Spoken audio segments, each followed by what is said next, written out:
it's Emily, a super sensitive human, and today I'm going to talk to you about some topics that we are all familiar with, such as friendship, isolation, connection, alienation, intimacy. I titled this video, I Have No Friends, which maybe that's clickbait, but I think it's like 50 to 75% true that I have no friends. I feel like everybody's life has certain themes, and for me, a sense of alienation and isolation has pervaded my life, which I think means that part of my purpose in life, or my things I need to learn, are finding a sense of connection and intimacy and trust with others. So let's look at this as a challenge. Definitely have no friends in the immediate area or in the whole state, except for Nick, who I'll explain later.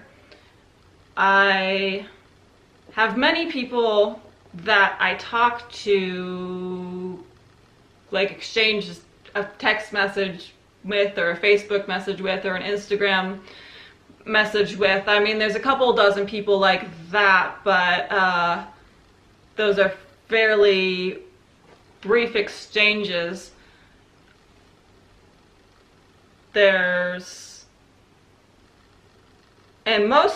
most of the people that I'm in contact with like that are ex-boyfriends, ex-lovers, people I have never met but I would like to date or would like to date me.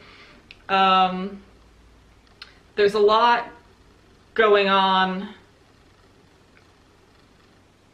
with me not connecting well to people on a pure friendship basis, but being able to connect with them intimately on a romantic basis, and then kind of having a continued friendship, but it's like kind of rarely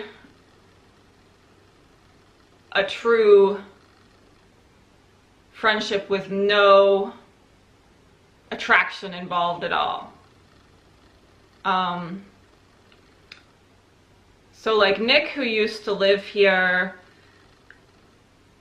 he came here because he needed to get out of this thing with his ex-wife that was a bad situation, and I offered him a place of refuge. But after a while, he started to get lonely and turn his attention more towards me, which I didn't want any. We used to date like 11 years ago, but I was over that and not interested at all. And so he felt bad that it was bad for his self-esteem to be around me without me finding him attractive. So he doesn't live here anymore. That's not exactly why he got his own house anyway, but we don't interact that much anymore. So we're kind of taking a break from each other right now. I really feel the difference now that he's gone and I have nobody to call and nobody to depend on in an emergency situation, or just like for stuff around the house. I really feel I really feel it when there's like no male figure, like no father figure around for me to call upon for man stuff like car questions and appliance questions, because I'm not super handy. I wasn't raised to build things and fix things. I just, I try and figure it out on my own from YouTube and stuff, but I, was raised like a typical girl to cook and clean and not to build and take things apart. So I find this boy-girl dynamic playing out a lot in my life, where I can't really be friends with most males because they usually have an interest in me that gets in the way. Just having an interest itself isn't a problem if it doesn't feel awkward and like my boundaries are being violated or there's nothing pushing against me. If they can control it, that's fine. But a lot of times it's just like a joke. They'll say, no, it's fine, we can just be friends, and it's not. You can tell that there's always this tension there that you can feel. So, there's a lot of people that, like a lot of guys that I've gone on dates with and stuff that I would possibly be friends with, but there's that problem. I find that I'm not super motivated to make friends in general because of my chronic fatigue, and so really I say that I want friends, but I really want a relationship like a lot more. Like I want friends like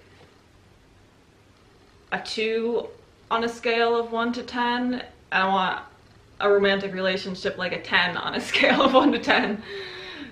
So with my chronic fatigue and my limited time and energy, I'm obviously gonna go for the romantic relationship because it's just a lot more intrinsically motivating and rewarding, and I think that everybody kind of understands that those sex and love chemicals are motivating and rewarding and make you happier.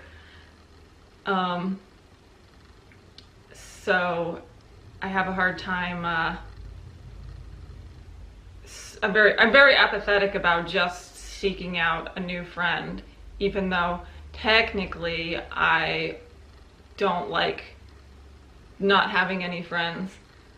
You might be wondering, what about this Christmas card I just made? I just had a friend visit me. I just mentioned that their friend was having some holiday house guests, and yes, that is true that that's a friend of mine, but a lot of my friends are sort of like my old friends that live kind of far away from me. The friend that just visited is from Portland, and it's not like we talk at all.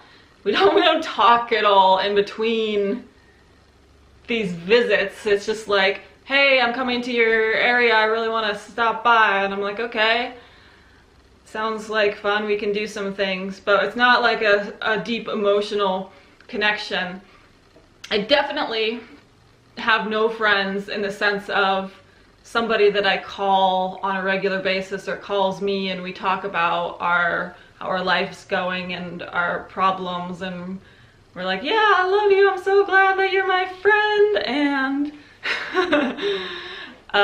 there's just nobody like that I keep in touch with. This friend that just stopped by, I might not have talked to them in a year, and if I do talk to him, it's like a little Facebook comments or something like that. And similarly, I have a friend coming on Christmas Eve, and we're gonna go to the Grand Canyon, another female friend, and same thing, we don't really talk at all. It's just like, hey, I miss you, you should come to Arizona sometime. Okay, I'll buy a plane ticket. Okay, and then we don't really talk in between. And I mean, it's not like we come, but I don't really feel compelled to, I guess. Obviously, female friends are one solution to get around this whole thing where I can't hang out with somebody because they want to sleep with me and I don't want to sleep with them. I mean, mostly, sometimes there can be sexual energy with females as well, but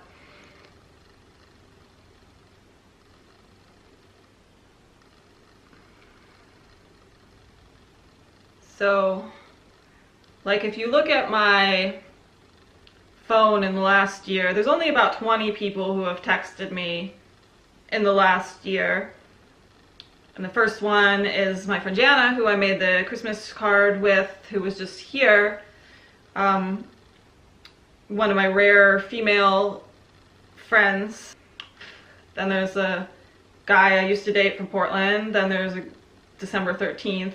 December 7th, there's a guy from OkCupid who lives in Phoenix who I might like, but he lives down there and is, I might like to date him. He lives down there though and is, has 2 jobs, so I kind of gave up on trying to date him. I've never met him. It just didn't seem to make sense to even try to make it work with the distance and how busy he was. There's my other female friend from Memphis who's gonna come to the Grand Canyon with me on Christmas Eve, but I don't talk to her either normally. It's not like these women's fault. It's me, because I don't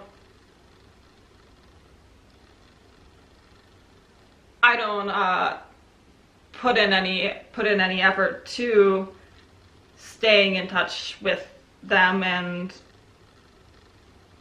that's because I'd rather have an in-person friend, and because oftentimes I don't know how good it is for me to be in touch with different people. As an empath, it can wear me down when I'm too close to people, so that's always a major concern, is using my discernment to choose healthy friends for me.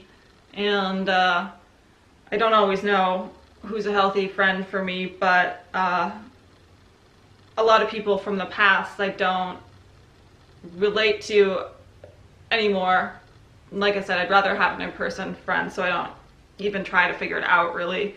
But if somebody's coming by, sometimes I will say, okay, let's give this a try. And if I hang out with people too much, I'll get sick or different symptoms. Just from empathically picking up on energies that are not healthy. There's a December 5th, my spiritual guide, guru text. He's not really my friend because that's more of a client facilitator relationship. But he's like the stand-in person that I tell my problems to, more like a therapist than a friend. It's kind of like more one way. But ideally I would have other friends who I shared the same kinds of information with about what's going on in my life, and they shared it with them what's going on in their life. That's the kind of intimate relationship that I need to have. I just need to find the right people to have it with. There's a guy that I really wanted to date. This is a rare situation that's opposite of what's normally. I can't be friends with a guy because they want me and I don't want them, but this is like the 9 out of 10 times that's the way it is. But this is the one time where it's like I want him more, way more than he wants me. So it's like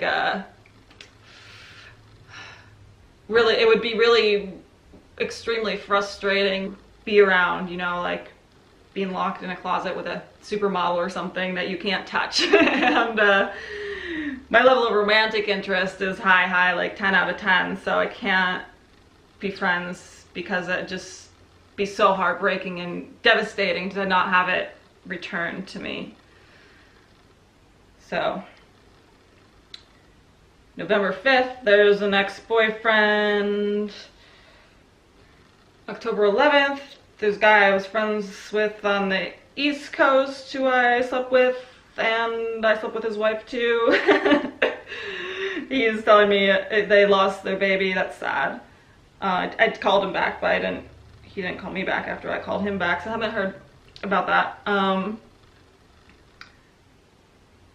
Another guy, kind of lover, October 8th, who's just has some bad habits that probably aren't good for me as far as his drugs and stuff. Here's a guy, this is the only guy on here who never had a romantic connection with besides my healer facilitator guy. this guy also lives in Canada, and but we're not friends because he kind of has the same standards as I do as far as making sure that somebody is good for him, and we kind of mutually notice that we set each other off, so we're not communicating right now. Guy I went on a date with that I didn't want a second date with, so I had to turn him down. Guy in Portland who I've never met but have some strange chemistry with. September 8th, last time I talked to him. He's got a girlfriend. Nick, we already discussed. Landlord, auto mechanic, handyman. That's all the texts in the last year, so half of them there's some kind of romantic connection involved. And same thing with Instagram. It's like Instagram direct messages. The guy is asking me if I have any plans for Christmas that I went on a date with like 3 Christmases ago. He's still trying to contact me. Guy from Portland that I slept with once. Other guy from Portland that I slept with once is friends with the guy before him. I'm glad they're still thinking of me. I am happy. I'm not bragging about how many people that I've slept with. I appreciate that these people still are, you know, friends or whatever they are with me. Some OkCupid guys that I've never met. Some high school guys I made out with once upon a time. My sister, my mom. Some other guys I dated, some other ex-boyfriends. Guy I dated in college. So Instagram's the same thing. If you look at my direct messages, how many of these people was I once romantically involved with? 1, 2, 3, 4, 5, 6, 7, 8, 9, 10, 11, 12,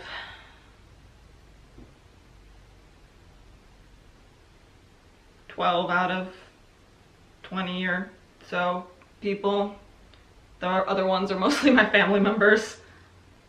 Some people I never met but are my fans for my writing or YouTube who might like to date me. I'm not trying to brag about how many guys are after me. What I'm trying to say is that it's really lonely, and most of these people they don't live here. They're otherwise occupied. They've got girlfriends or things going on, or they're not appropriate for me to connect with because they have unhealthy habits, or we've already been in a relationship and already discovered our incompatibilities. So, you know, out of all these people, there's only one that I was interested in, and that's the one that's not interested in me, but I'm not sure he's so healthy either. So, basically, I'm lacking in both friendship and romantic relationship at the moment. And I value romantic relationship a bit higher given my limited energy, but either one would be nice to have.